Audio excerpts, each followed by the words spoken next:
When I married Jerry, I was lucky to inherit some property from my grandparents.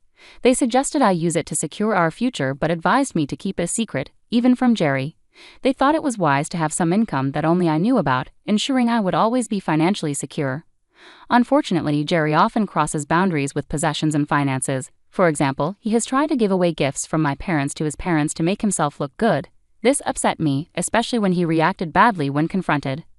Recently, a big issue arose. I discovered that $22,000 had been taken from an account meant for our living expenses. This account was supposed to support the income Jerry contributed. I didn't remember making such a large withdrawal, so I concluded that Jerry must have taken the money. When I asked him about it, he admitted he had lent the money to his mother, Kayla, without my knowledge. This was shocking because it showed a lack of communication and respect for our financial decisions. It made me rethink our relationship. If our marriage can't be built on mutual respect and honesty, especially about finances, we might need to consider our future together. The idea that one spouse can take what the other has without discussing it isn't sustainable. If this approach remains, we might have to consider separating. It's okay, I suppose. The money was mine that I earned. We have some savings, so the loss shouldn't be too bad. If Kayla was in trouble, I understand the need to help, but a simple conversation with me would have been appreciated. The account is ours after all. If Jerry had taken the money from a personal account he set up before we married, I would have minded, but not as much. Taking such a large amount from our shared account without discussion felt like a breach of trust. When I expressed my disappointment, Jerry was dismissive. He frowned, irritated, and reluctantly promised to inform me next time before taking such actions. He then quickly excused himself to the bathroom. This left me feeling uneasy. It wasn't like the early days of our marriage when Jerry would listen sincerely and value my input. Is this what change looks like in a marriage? A few days later, I went to my in-laws' home to deliver a package mistakenly sent to our address. My mother-in-law, Amy, greeted me warmly and invited me in for tea. I accepted, even though I just wanted to leave the package. While there, I noticed several luxurious items around their house: expensive cosmetics, stylish clothing, and various health products. Amy casually mentioned that these were gifts from Jerry. I realized that the $22,000 had been spent extravagantly. The casual way this spending was treated made me question not only our financial partnership, but also the respect and communication in our marriage. When I found out that Jerry had lent the money to his mother because she was in need, I tried to understand. However, seeing that the funds were spent on luxury items didn't sit well with me. As I sat quietly sipping my tea, the atmosphere shifted noticeably. My in-laws' smiles faded, and they looked at me with a mix of fear and accusation. "My son is such a wonderful, generous boy, always buying gifts for me," my mother-in-law started, her tone turning confrontational. "But what about you? As his wife, are you taking good care of my wonderful son? There seems to be some trouble. I hear he mentioned getting a lot of blame from you for using the money to help me." It became clear that Jerry had made himself look like a victim to his parents, a good son just helping his mother. This revelation exhausted my patience with my in-laws and with Jerry. I had never expected such a lack of support and understanding in my marriage, making me seriously consider divorce. I started imagining a future where, after a divorce, I would move back to my parents' home, a two-story house over 32 years old, designed before my brother was born. It used to house our family of 5 comfortably, but now stood largely empty and was becoming impractical for my aging parents, who struggled with mobility. The house had some modifications, like handrails, but its spacious layout was hard for them to navigate. A one-story house would be much better for them. With my financial security from the inherited property, I could rebuild their home to be more comfortable and accessible. Filled with a mix of resolve and relief, I called my parents to discuss my plans for a divorce and the idea of rebuilding their house. Surprisingly, my parents weren't shocked by the news. Their reaction only solidified my decision, as it seemed they too understood the need for a change, supporting my desire to start anew and build a better environment for our family. The news of rebuilding their home brought genuine joy to my parents. Over the phone, I could sense their happiness as they thanked me. "I'm glad that you're planning to rebuild it for us. Thank you," they said. They reassured me that even if they couldn't live there for long, it wouldn't be a problem, as I could eventually take over the house since it was funded by my income.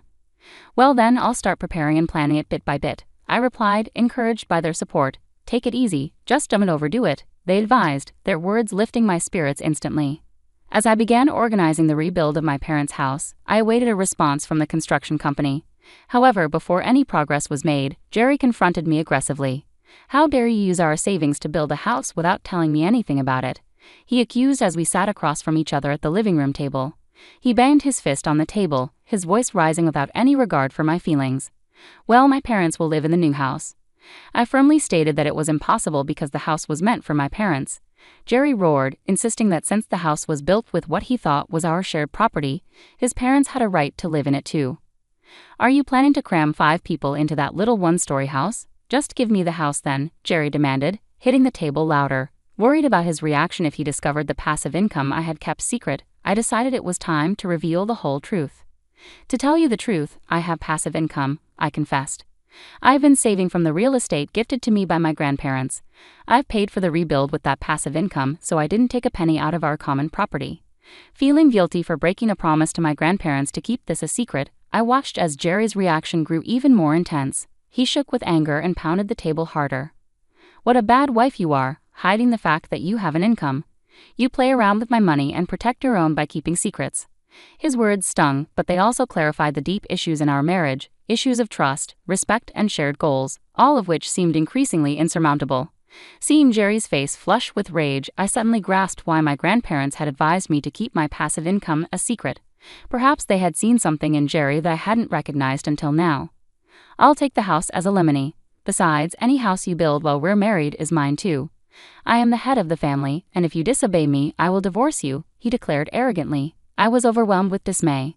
How had I spent so many years with a man who could so easily disregard my feelings and contributions?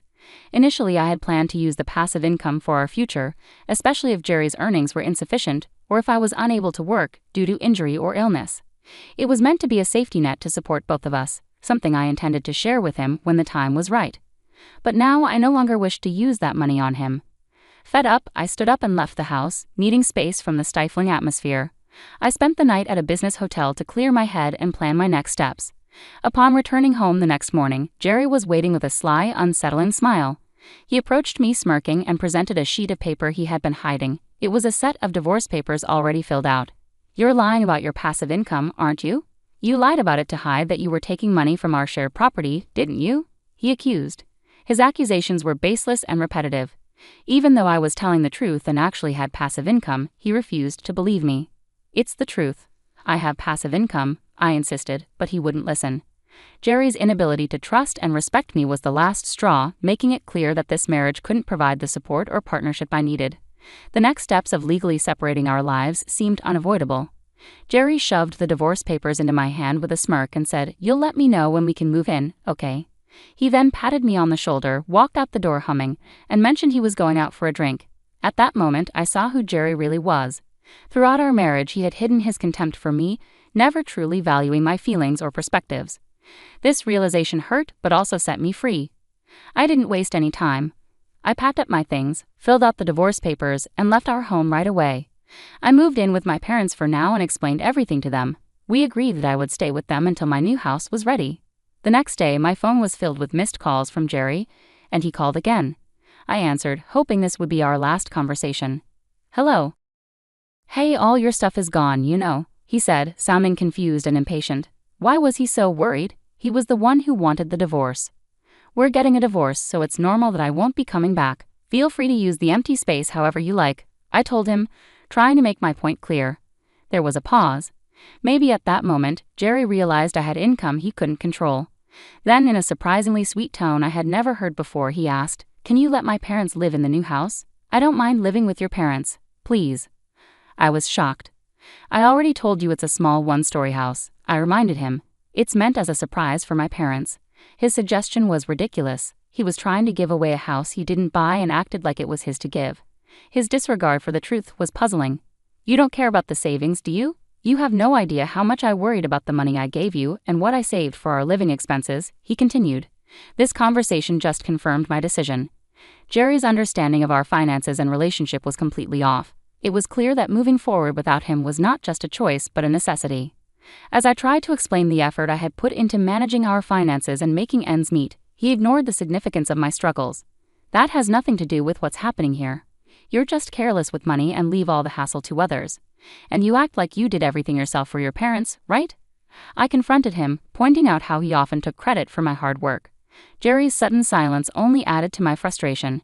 It was clear he was trying to take credit for everything and wanted to give the house I built for my parents to his own family, using my honesty to impress them. It was shallow and deceitful. "In the end, you're just trying to take advantage of my kindness and claim my property." There's no way to justify you trampling on my feelings and intentions like this. I won't give you the house I built with all my heart for my parents just so you can show off, I said firmly, rejecting his request outright. Jerry got louder, maybe out of desperation. But husbands and wives are supposed to help each other. I'll tell everyone that you built it, please. We're not a married couple anymore, are we? We're strangers now since I've already filed for divorce, I reminded him, making it clear that the boundaries had to be respected. On the day Jerry gave me the divorce papers, I submitted them to the city office right away. He had been the one pushing for the divorce, but when it became real, he seemed shocked. Yeah, you already filed it. Why are you surprised when you're the one who wanted the divorce? Oh, I didn't think you'd actually leave me. Let's start over. Let's talk it out and try to be a good couple this time, he pleaded, as if he didn't grasp the seriousness of his actions. How could he say this now? This was the same man who had wasted our savings on his mother, threatened me with divorce, and mocked me until the end. There was no chance for reconciliation. No, thank you. Please give my regards to your parents, I said cheerfully before ending the call. The next day, my phone was bombarded with voicemails and messages from Jerry, still insisting that we get back together. His persistence was confusing and unwelcome, confirming my decision to move on without him. Jerry claimed we could start over and that he loved me, but I felt he was more interested in my property and money than in our relationship. To cut ties completely, I blocked all his contact information and that of his parents. Meanwhile, the new house was finished, and my parents and I moved in. We're now living comfortably in the home I built. Later, I met with a mutual friend who also knew Jerry and shared the news of our divorce. My friend offered sympathy and updated me on what had happened with Jerry and his family. It turned out that Jerry had suddenly quit his job, saying he no longer needed to work hard because he had real estate. However, his company was left in a difficult spot because they couldn't reach him. The next day, Jerry tried to take back his resignation, but his bosses, frustrated by his sudden disappearance and the trouble it caused, gave him a stern lecture. They demanded an explanation, but Jerry, unable to admit he had been relying on my income, lied about his situation. Eventually, the truth about our divorce came out, and his lies were exposed. His company refused to rehire him, realizing he had tried to manipulate the situation. Jerry, who had previously mocked my passive income, was now in a tough spot. He moved back in with his parents, who were understandably upset, and is now struggling to find a new job due to his questionable departure from his last job. It seems he's facing the consequences of his actions. Meanwhile, my life has taken a positive turn. I'm living with my parents in the house I built, working in a job I love, and enjoying life. The passive income I had saved for our future will now support those who have truly stood by me. This new chapter has brought me a sense of renewal and peace, confirming that moving on was the best decision for my well-being.